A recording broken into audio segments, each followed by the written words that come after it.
free to grab some last minute snacks, some wine. Thanks for coming out to our opening this evening in celebration of our exhibition titled Beautiful Monsters. I'd like to extend a special thanks to Jessica Beruski, the director of the UNF Gallery Space, as well as Annabella. Where's Annabella? Excellent gallery attendant this evening, who were both gracious enough to host us in this space.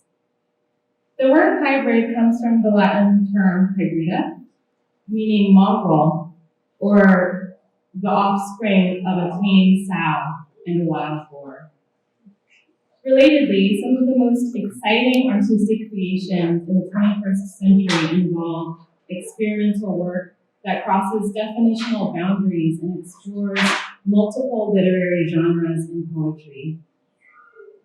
In the past several weeks, this group that you'll hear from has been preoccupied in reading and talking about and writing through hybridities in poetry, or more specifically, poetry that seeks to re-examine the boundaries of genre and of limitations in general. Hybrid poetry often challenges, or at least questions, how we've come to know our thing, our identities, our lives, our loves, our nation, our world, and the stories that we do and do not tell about these strange things. It also seeks perhaps more honestly to mirror the increasingly prevalent ways that we communicate and read on a day-to-day basis, usually on the screen, occasionally in motion, and with multimedia constantly proliferating the frame. I invite you to sit with these works this evening in reflection again of our theme, Beautiful Monsters, to think through what happens when we mince tameness with wildness, of our digital belonging and our estrangement. Most urgently, I invite you to listen here tonight in celebration of this occasionally confounding and fleeting moment of history that we find ourselves sharing with one another. I'm going to start introducing some folks, and they're going to come up and give a little bit of context. They might read from their works. I've left it mostly up to their own devices. The first artist we'll hear from, her work is featured right over in that wall, the portraiture. And Julia has a very short bio. Julia Croston is currently studying English in graduate school. Welcome, Julia.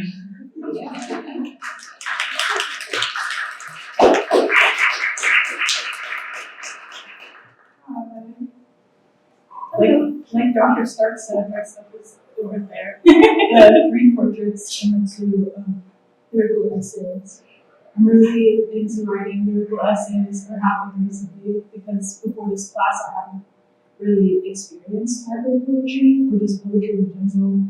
I think in undergrad I wrote like 1 poem. It was awful. I never want to read it again. But yeah, I think I found more confidence with finding my voice, and I'm still on that path of finding confidence. A lot of my writing reflects my lack of confidence. And the lyrical essays themselves are just kind of deep, like, introspections. And most of my work I write at like 3 in the morning, you know, those like spiraling, intrusive, anxious, repetitive, obsessive thoughts. And I think they're really reflective of just being this age. I'm 21, and I feel like it can be very confusing and melodramatic, and just there's a lot of like insanity that comes with it, especially after the moment. Just thinking about life and how childhood is over and moving forward into adulthood. The portraits themselves just reflect my struggle with grappling with my own identity. And I think identity is an extremely complex thing. You can't really, it's really hard to express with words. And I think people will spend their entire lives trying to express their own identity with words and will never truly find that or be able to express it. So that's my attempt at expressing my identity right now. And I really wanted to demonstrate the feelings that come with falling apart and trying to stitch yourself back together, and how this is a never-ending process, truly. Because even when you stitch yourself back together, the stitches can be torn and the process starts again. And it's just a cycle over and over and over, kind of reflecting those thoughts as well that I wrote on the page. And the poems themselves, the first one is called Dying Metamorphosis, and it connects to that lovely dead moth on that pedestal that I borrowed from a friend's brother who collects dead bugs. When I was younger, I was in kindergarten, and I had a dead bug collection, and I brought this to show and tell.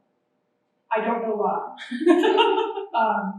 But I was thinking about this, and there was this older kid who took my bug collection and ate the bee. And so this is like a weird, it's just a weird childhood story that I remember. And I was thinking about how we all have these really random, eccentric childhood stories that inform who we are and shape our identity. So I was thinking about that and just processing how childhood ends and we can't go back to that. Kind of like there's this concrete wall that cuts you off from your childhood. All you really have is your memories of it. And you just have to move forward with that into adulthood, whatever adulthood means, whatever adulthood is. And I was thinking about how I collect stories like dead bugs now. I don't collect dead bugs anymore. I feel like that would be a bit strange. But it is cool though. My friend's brother has a huge collection, and that's one of his moths, like I've said before. But yeah, so I was thinking about the stories that make up my foundation and just people's foundations in general. And my other poem is called Into Irons, and I was inspired by this other poem about sailing, because irons, that's like when you sail into the wind. They say don't sail into irons. I thought that was really interesting. I've never been sailing. But you want me to read it? I'll read it. So this is called Into Irons, like I just said.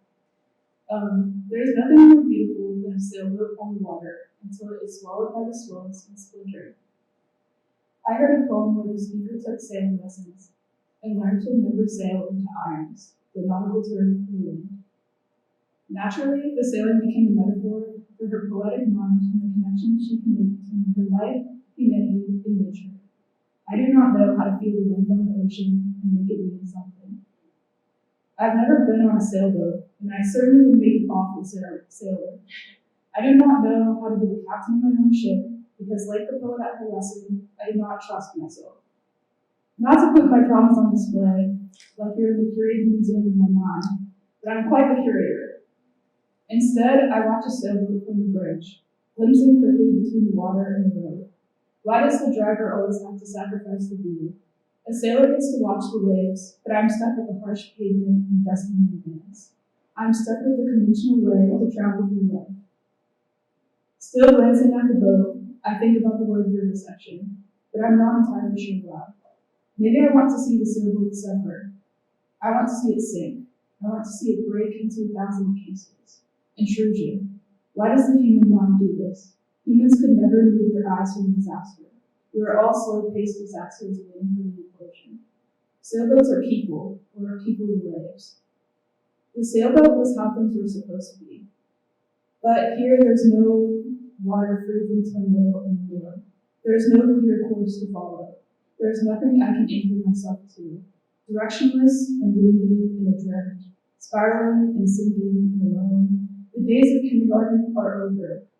The sea and salty mist transformed into blinding fluorescence reflecting on claustrophobic off-white walls. Welcome to the real world. But I'm not as confident as the conquistadors who claimed the new land. I'm sailing directly into irons until the boat decomposes and I sink into the waves to become the disastrous whirlpool that lives inside my mind. Was that too much? Am I too much?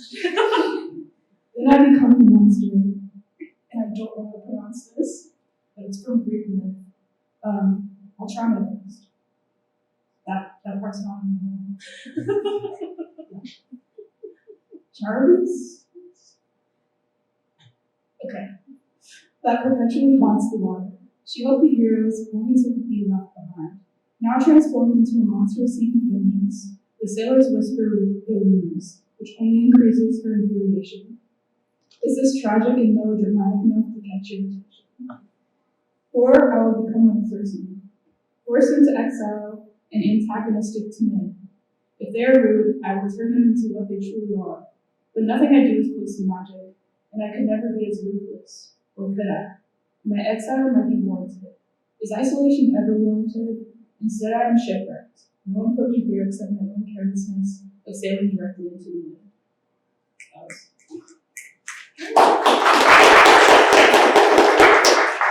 I'll leave it there. Thank you.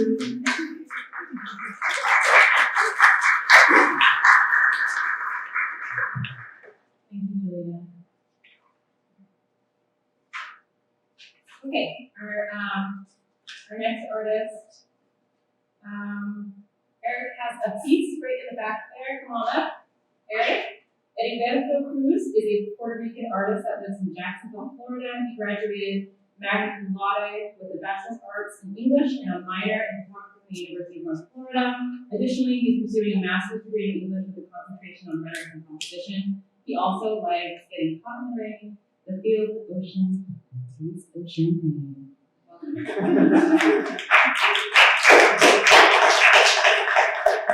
How's everybody doing?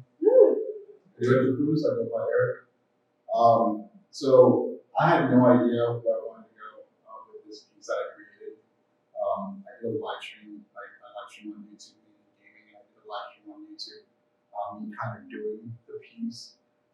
Didn't turn out too well. I mean, a lot of people in the comments, we were chatting back and forth about computer stuff and everything. But unfortunately, my computer kept crashing on me because I couldn't run the live stream plus the software to do the piece.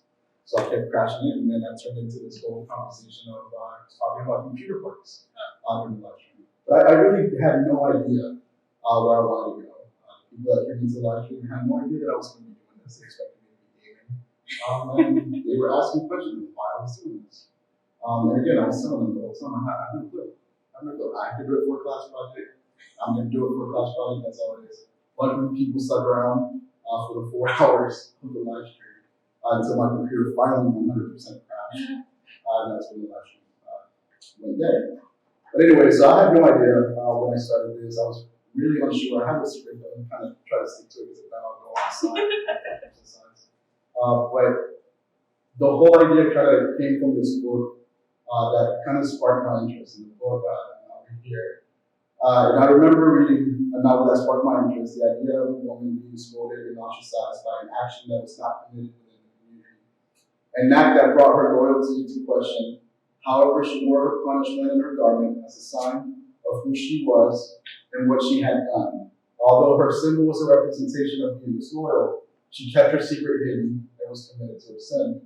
So the inspiration for this artwork comes from Nathaniel Hawthorne's The Scarlet Letter and the quote, "It is remarkable that persons who speculate the most boldly often conform to the most perfect quietude to the external regulations of society. The thought suffices them, without investing itself in the flesh and blood of action." To me, this is a story that repeats itself in many forms. I used the letter A to draw a connection to the term adultery in America as a nation, creating a present relationship between the governmental struggle and its people, and a symbolic message that adultery is not confined to a monogamous relationship, but it can be used as a way of speaking against our own ideologies and beliefs. To go against your own ideas from popular choice without regard to the effect that ripples down. It is to commit adultery against yourself. The colors of the American flag signify purity, innocence, valor, perseverance, and justice. And I use these colors to represent the Scarlet Letter and its inverse to signify what has been lost and what it could be. I was highly influenced by the historical perspective of the nation's early rise and the hypocrisy embedded in human nature.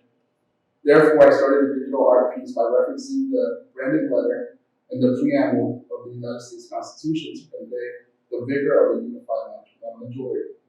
However, my art argues that citizens are pulled apart by this continuous display of righteousness rather than by action. Therefore, leading to a structure that no longer believes in the privacy of its people, but instead relies on the branding and expelling of people who question its institutions. Nevertheless, this digital painting is meant to embody the robust strength and unity that can be achieved through understanding and continuous self-reflection, and only through the acceptance of ourselves and others can we the people find solace from to form a more perfect union. So, for you guys tonight, specifically, I wrote something that nobody has heard. I haven't even brought this to class, so I can start asking. But I wrote something just specifically for y'all tonight. It's still in its infancy. I still have to work on it. I still have to do some more edits to it. So I figured out presenting here for y'all. And I call this a work in progress. Put my pen up, sorry. I sit staring at a blank canvas. I think. No, I thought. No, I think a thought, but I can't grasp it. They come and go, and I can't make sense of them. An hour passes, then two, nothing written, nothing sketched, just another blank canvas. Paper picture, what do I call this? I don't know. Leave me alone. Oh, no, don't. But how could this be when there's so much that came before me? No, that will be after me. Forget it. Don't worry about it. I throw my head back and have a conversation with a piece of waving dust just barely hanging on to the popcorn. Where does the story begin? I mean, the most challenging part of a quest is to start a journey, something new. Where's the spark? Where's the vision? Where's the key that connects? Leave me alone. No, don't. There are choices to make, and and once they are made, they can't be undone. But can you start over? Maybe, possibly. There's another thought. What was it? There's so much going on in the world, our nation, yet we hate her, him, they, them, it, me, we. I look at the popcorn, but it's gone. Can we be reunited, even if we branded her? No, they, no, we. I know where I want to begin, but how do I make it make sense? For me, for you, for them, for reflexivity. I close my eyes and hear a distant song coming from my daughter's room. She's on her own journey of discovery. I smile, start singing along, look at the man looking back at me on the dark computer screen, and belt out, that's why I'm starting with me. Who am I? What am I? Who do I want me to be? Who do I want her to be? How can we, no, I, make her be? Even with her complicated history, can she be redeemed? And at what point do I, no, I realize that I have turned her into what she is? Because of those who supposedly sit above me, no, those who we, no, I empower totally, she said, I have committed a sin, and I have victimized her for my own selfish needs, yet she stands. And I need to understand that I have followed the pattern laid before me of a victimizer and a victim. And although I realize that I will always be in the minority, not just by birth, that can't hold me down because I can no longer be a victim or a victimizer for the next. And I wonder if you and I, we have a conversation, and I mean a real honest conversation, without the one-ups, the strawmans, and let all the bullshit go, can we come to an understanding, a realization, that we have a lot more in common than they want us to be? I have and continue to struggle with my reflection, but I have looked, and I am sitting at the table waiting to have an honest conversation. Are you willing to find out what we have in common? Thank you.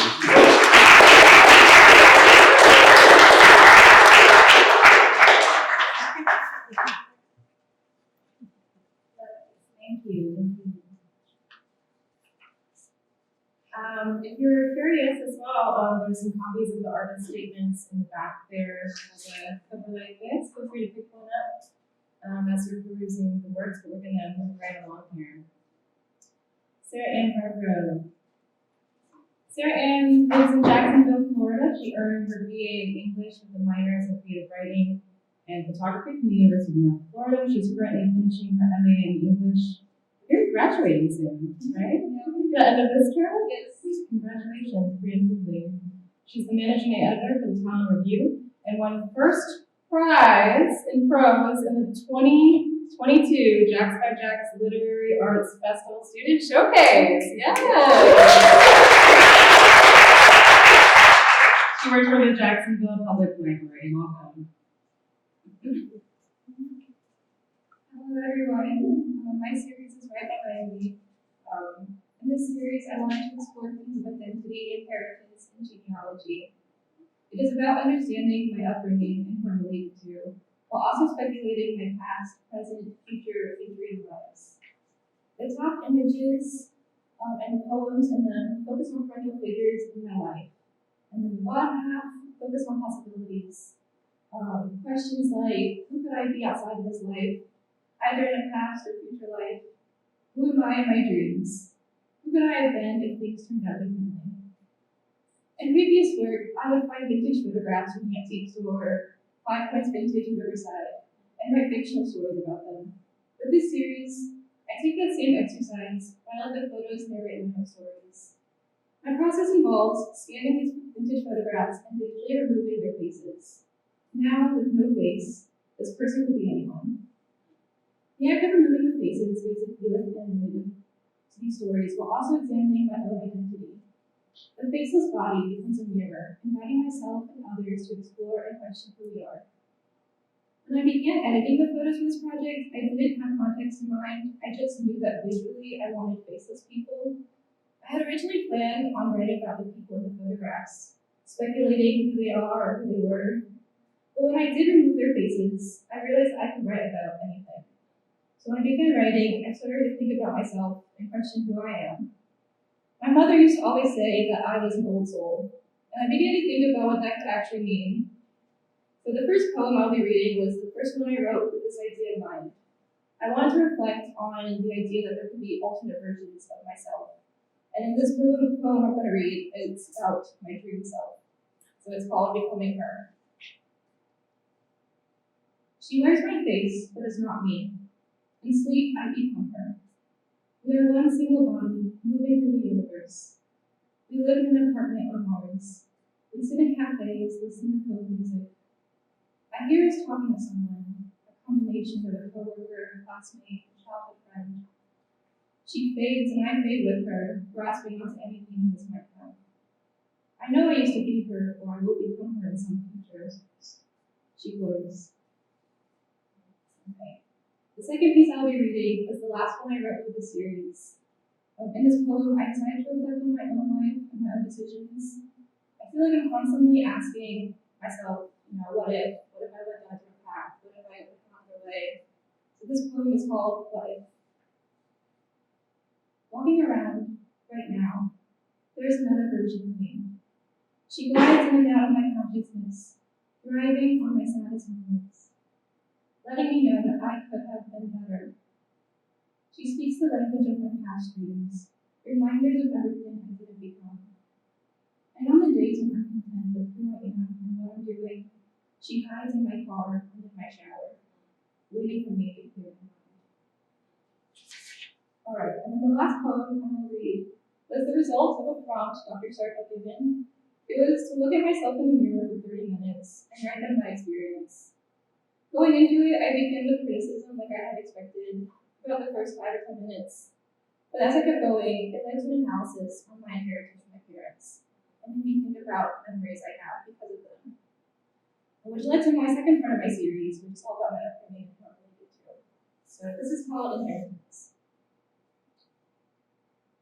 When I was young, I would stare at myself in the mirror, and if I looked long enough, one of my parents would be staring back at me.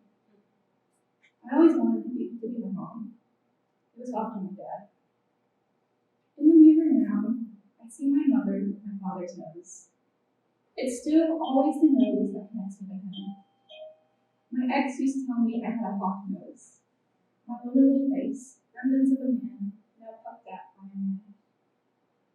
It's been years since I've seen my father, but his face is still in mine. I'm named after his mother. Sarah is something biblical with a Hollywood twist according to my mother. Anne was the grandmother I never knew. My name, another remnant of my father.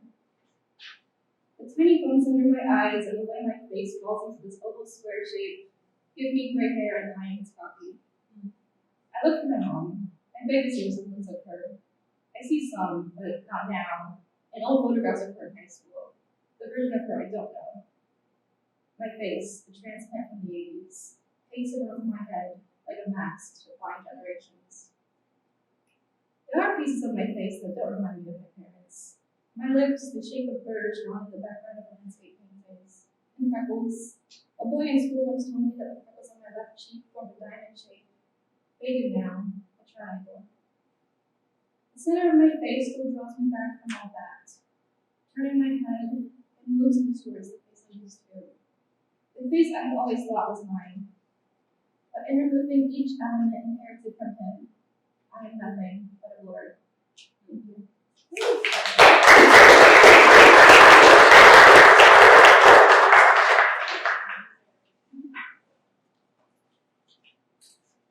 Jack Henry. Jack Henry is a senior at University of North Florida. He enjoys experimental writing and theater. He hopes to use these mediums to keep expanding his mind. Welcome.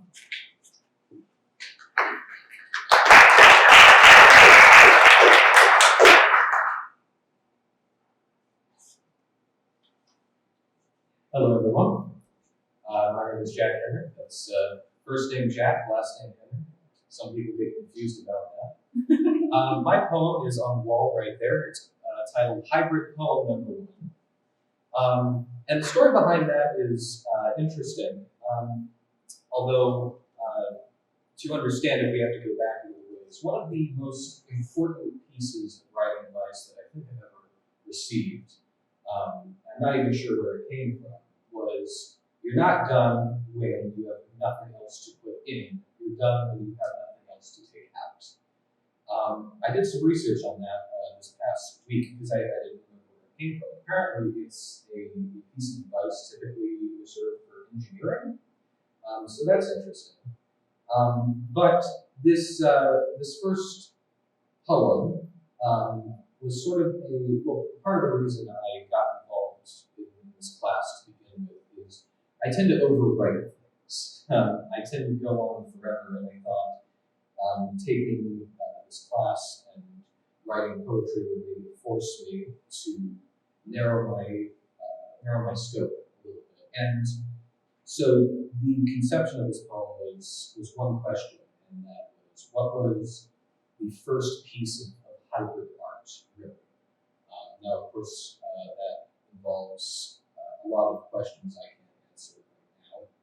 The arbitrariness of genre and art and what we consider art, and what should be considered art at all. And that's some of the themes that I try to work into this one, the sort of arbitrariness of messaging and of art and how we interpret symbols.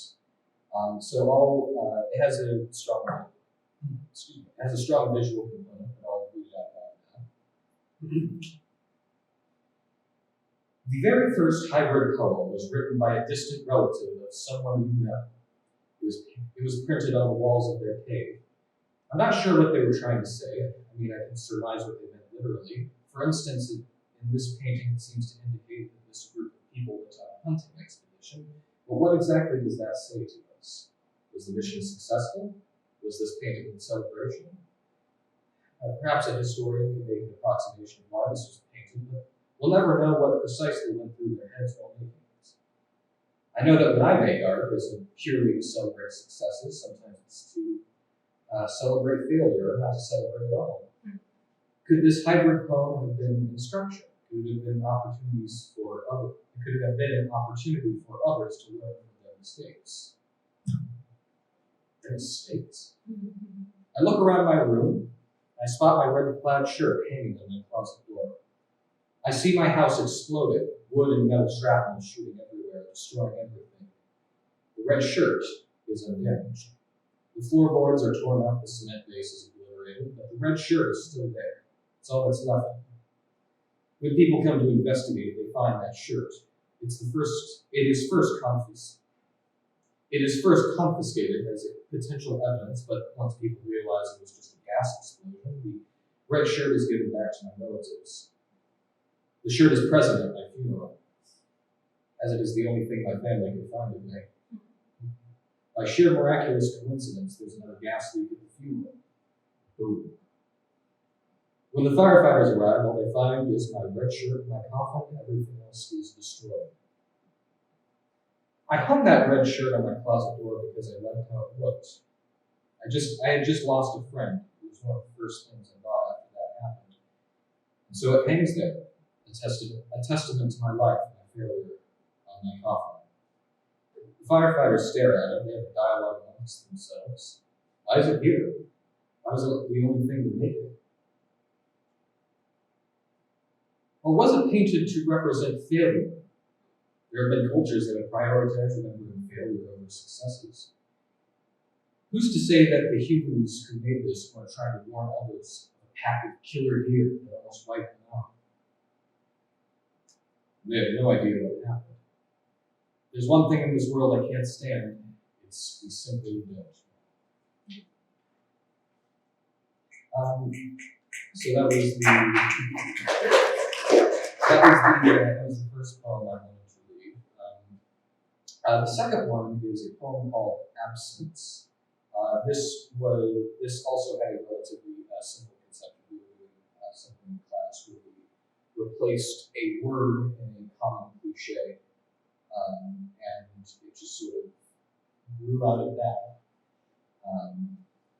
Complexity of simplicity. You'd love to see it. Now, I suppose I should probably just get into it. Absence.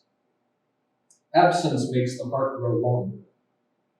Like literally longer. It starts by expanding the aortic valve and snaking its way through the rib cage and around the humerus and femurs. They stop pumping blood at this point. The host is long dead. It curls around the fingers and bursts from beneath the fingernails. It wraps around anything it can find, dragging the corpse with it like a hermit crab dragging its shell.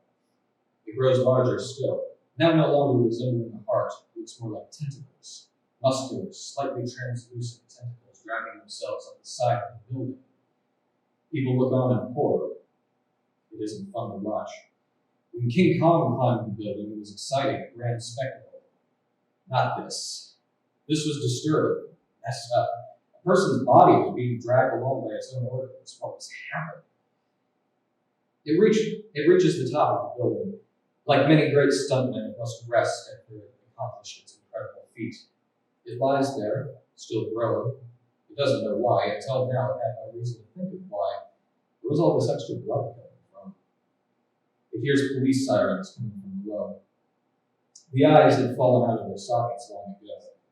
The heart needed eyes to see the threat, so its tentacles scooped up some debris that was on the roof and rolled them into little balls. It stuck them in the empty sockets. They weren't great, but surprisingly they worked. All they see are flashes of blue and red over and over again. Blue, red, blue, red. The heart didn't have sentient thought, which was news to it because it considered itself very intelligent. Then a bullet hit its brain. Thank you.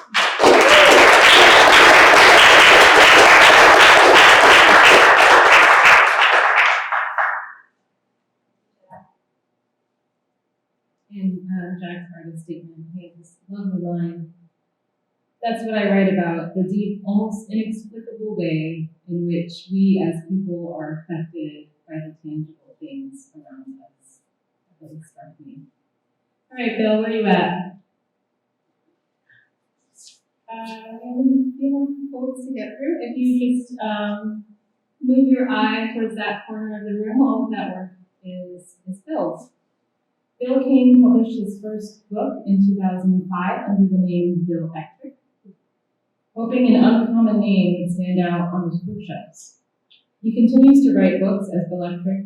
He contributed to a UNF student anthology called 11 Dark and Stormy Nights under the name Bill Eckert King, a joining of his pen name and birth name and student name. Bill says he writes to erase the line between mysticism and science. Welcome.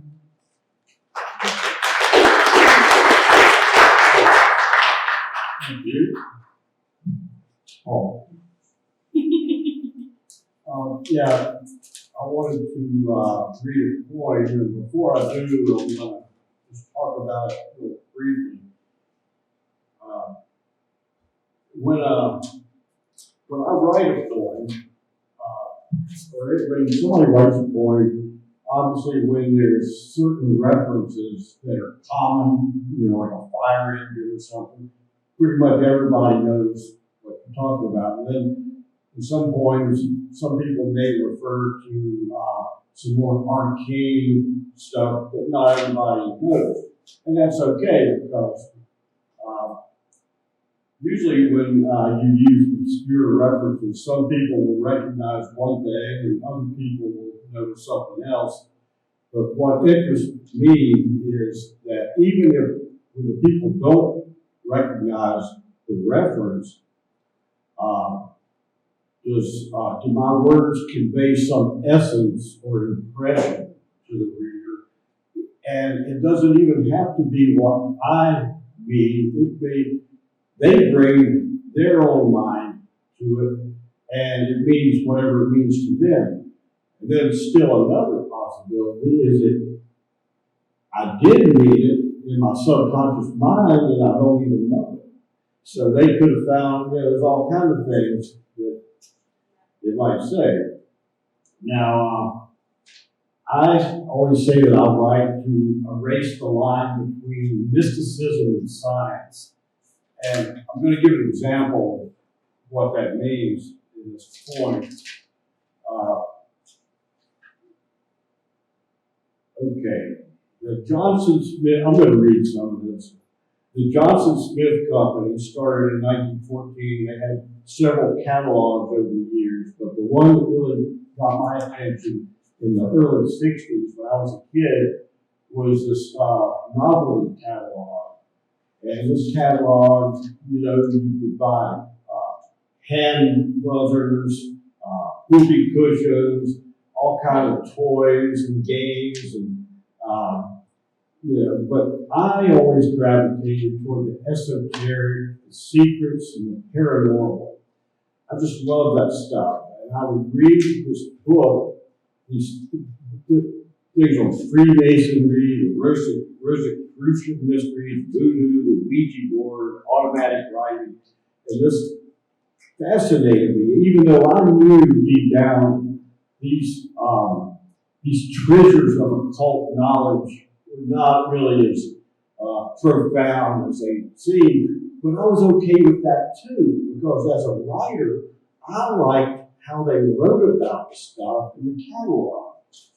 And it's not even whether you believe in it or not as far as spiritual things, but it's just a matter of even as early as 107 AD, Pliny the Elder wrote a letter to somebody in ancient, I guess in Rome, about a ghost story he had heard.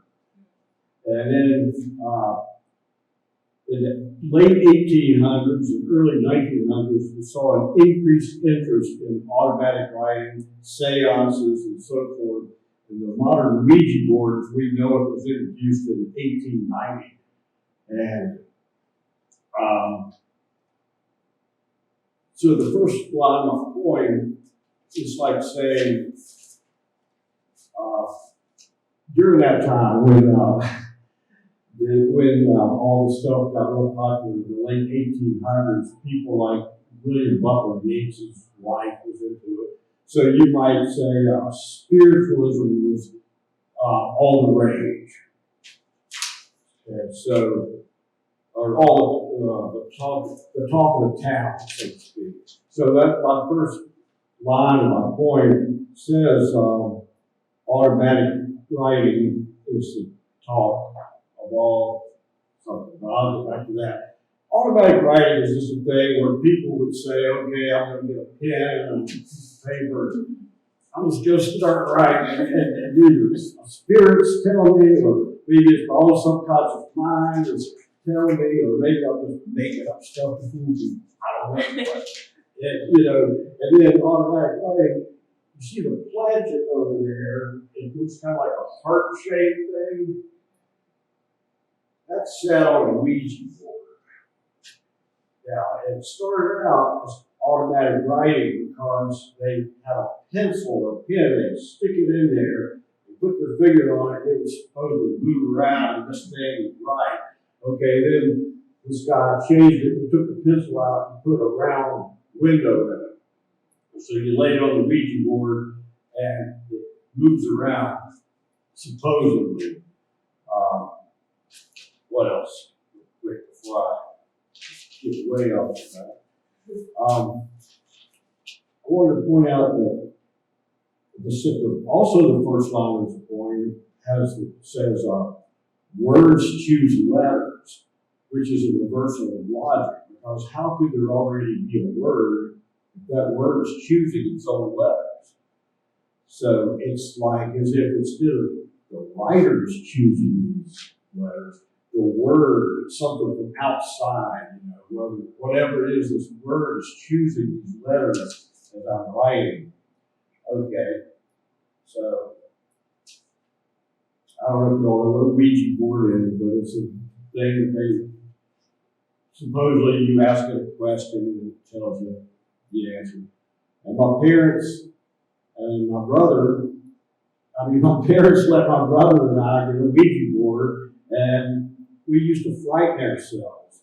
And it was easy in a dark room with only a lit candle, and some of the stories we heard, it was easy to believe in spirits. And actually, sometimes I still do. But now, is a spirit something invisible floating in the air? Maybe it is. But, I'm sorry. Also in the 50s, they started making everything out of plastic. So, as a kid, the Ouija board we had was plastic. And the little round window was plastic. And if you held up the light, you could see the colors of the rainbow in there. And years later, I found out that some plastics don't do that. And I tried to find one that did. Anyway,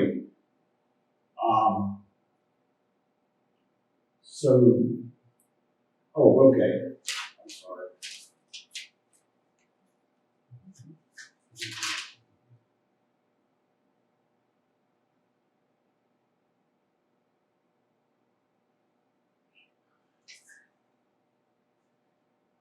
Okay, anyway, so I think I left out this page, but that's okay, I'll read it.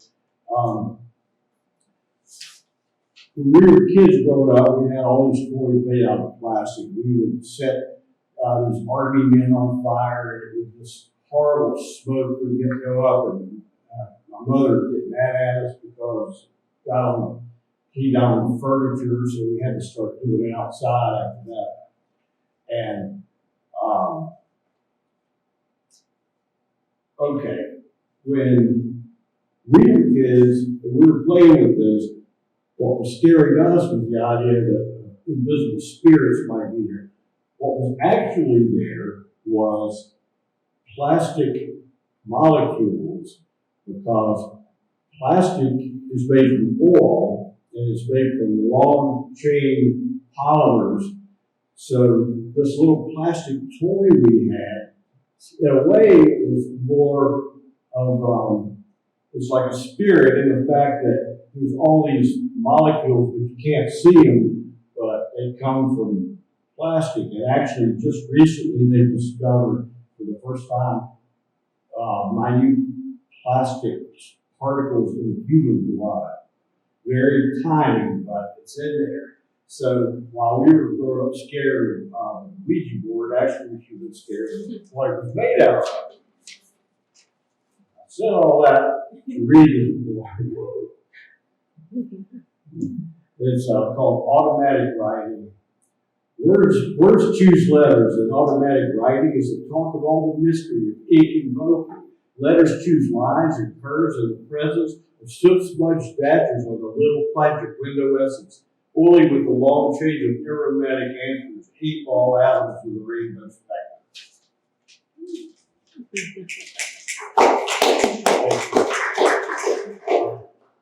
I also mentioned the 8-ball, and I was trying to use the 8-ball. It's those 8-balls where you ask a question and you turn it over and the answer floats up to the top.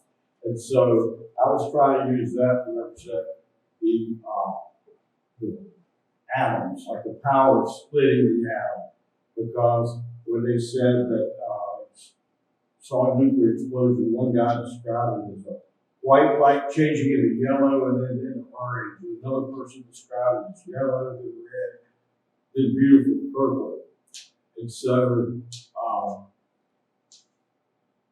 there's the rainbow in the plastic. That's pretty much all I have. I know I'm getting mixed up here, but I think that's all.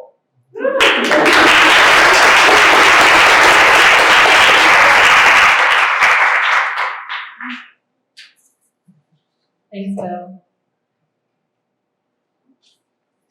You're a hoot fan. All right, our penultimate artist. Just gonna lead your attention to that wall with the books as well as the one single frame. Abby Knott. Abby Knott is a graduate student at UNAD, currently studying English, leaning towards the creative writing track. Abby has a love of all things fiction, particularly fantasy and the supernatural. It's almost embarrassing how many facts she knows about lore. Abby is a newly developed poet, and this is her first exhibition, so give it up all. She is very excited to be here and can't wait to explore poetry and add it to her novel writing. Please welcome Abby.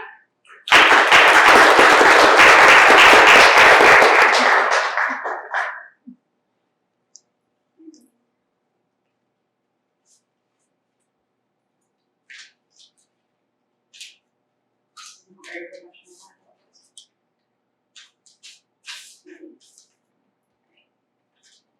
Hello, my name is Kelly. This starts today. So I'm going to start with where I got my idea from. The word monster comes from the Latin word monstrum, which means divine omen, teller of misfortune is coming, and adapted to mean the mixture of creatures or chimeras. The purpose of my art is to evoke the question of what a true monster is. You ask a child what a monster is, they will draw something that looks scary, sharp teeth, long nails, dark in color. But if you ask an adult to draw a monster, they will draw what scares them: death, a spouse, an in-law, a murderer, and a family member that got too handsy. A monster is a concept that is played with by many artists, and it has no set definition in a person's eye. I got my idea of this from a quote I read when I was a little younger. Draw a monster. Why is it a monster? This comes from Daughter by Janice Lee. The idea behind my poem is that the definition of a monster is blurred, and I feel that people forget that sometimes. A monster is not just one thing, it could be many things: people, animals, science, space, death, life, illness, and birth. To be a monster might not be such a bad thing, but to be a human is something else entirely.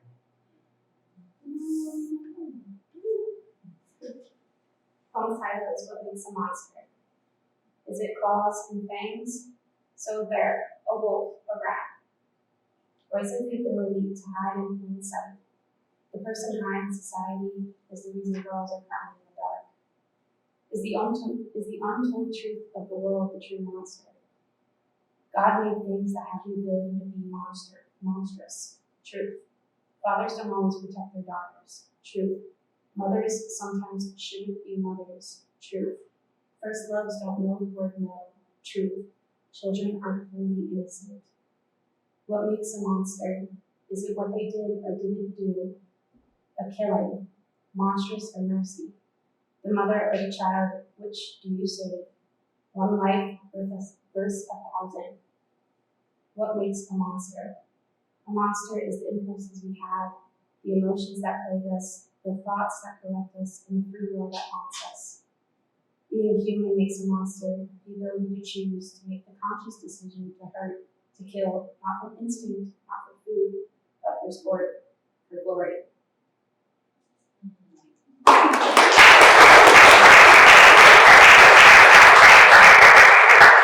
little more about my piece. I chose the books.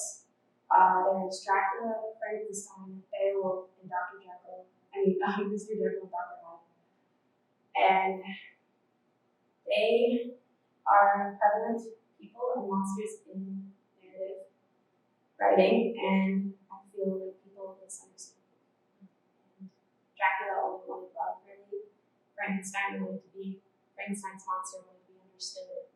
Beowulf killed someone's son and mother. Got really angry. And Mr. Hyde is confusing. So I feel like these things are misconstrued so many times, and a monster is not set in its definition, and I feel like people forget that. And I find that there's beauty in monsters sometimes. So that's it.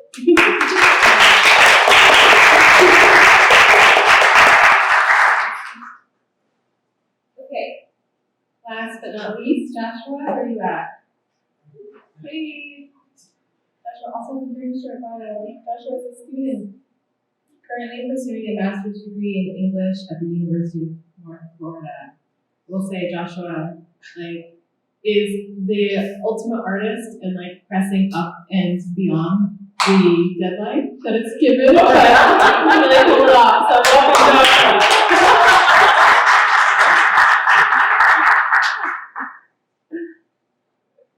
Still interpreting that compliment. Right? If you mean I'm late, though, you weren't really correct. Procrastinator. So with that note, it's kind of crazy. I prepared nothing, but that doesn't mean I'm unprepared. So Also tell where your artwork is. yes, it's in the well-lit dungeon, behind those doors. That was on purpose. I just wanted people to maneuver their way back there. And I think the word I used was claustrophobic. Is that correct? Yeah. Just a very close setting, kind of forces you to look at the screen, and then there's other stuff, even the with all the artwork, there's little placards, even as part of the artwork. So hopefully you guys enjoyed what I did. Speaking of that, drink alcohol, but no. So I guess with poetry, a lot of my stuff is really private. So I don't necessarily want to share everything with you guys. But in terms of my experience, that's what I've been thinking about the last 2 days. Professor Stark asked us to prepare something. Once again, I did not. But I've been thinking about my experience the last 2 days. So I signed up for this class by accident, somewhat. I was I don't want to do poetry, whatever. And my mom who's here is always been into poetry. Literally, we have this book club thing at school. We have to dress up as something from a book. And so most of the kids cheated and they chose a Power Ranger book. And then so they got to dress up as Power Rangers. And I was Langston Hughes and a newsboy cap and knickerbockers. And we went to fun costume stores. So I've been prepping for this moment for a super long time. But in regards, part of my but yeah, so I signed up for this class, and after COVID, hybrid has a totally different meaning, because hybrid usually means online and in person or some kind of asynchronous work. But that's not what this means. I didn't find out literally until the first day when the professor starts. So hybrid poetry, this is what hybrid means. And so I'm going to be in class every Thursday. I was expecting that.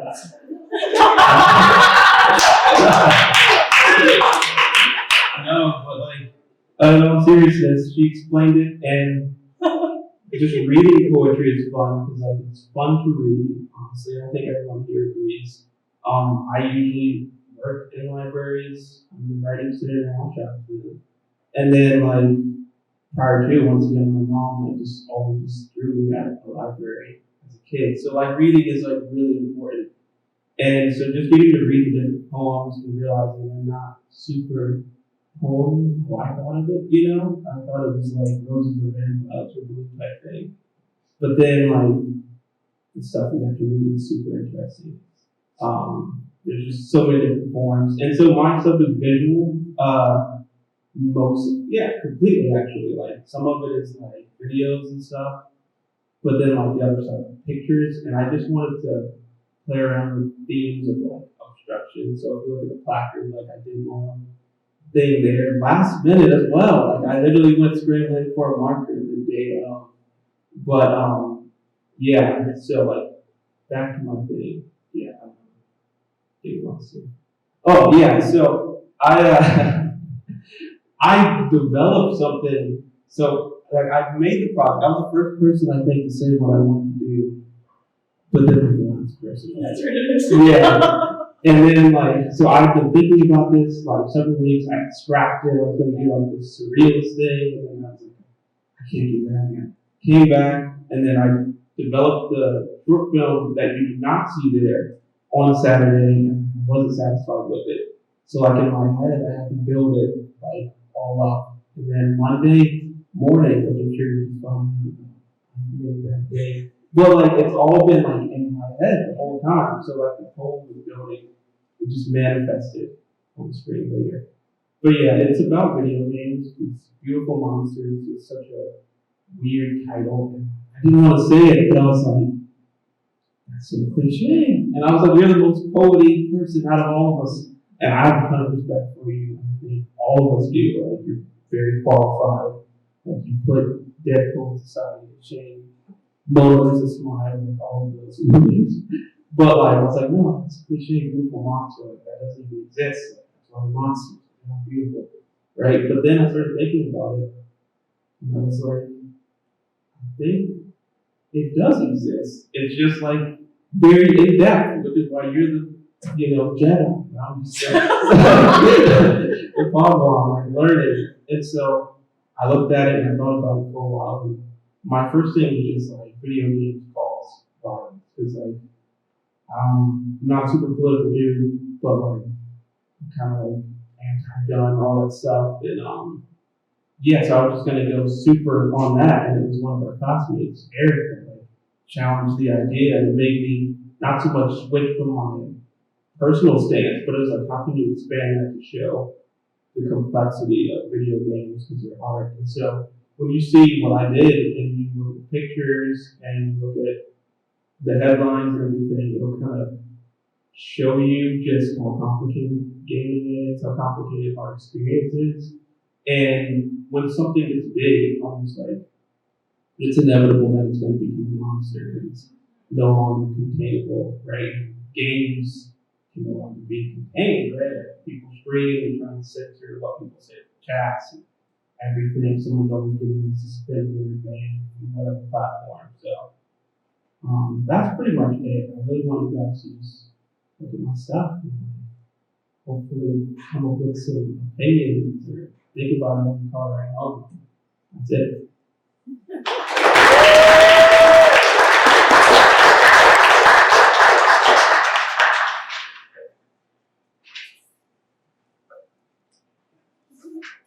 All right, that's about all we got for you. But if you have any questions, I invite you to seek out these artists, spend a little bit of time in the space. There's some snacks in the back. There's a little bit more wine and other beverages if you're interested. Sign up for the UNF Gallery's mailing list, by the way. It's a really good way to be keyed into the events that happen in this wonderful space.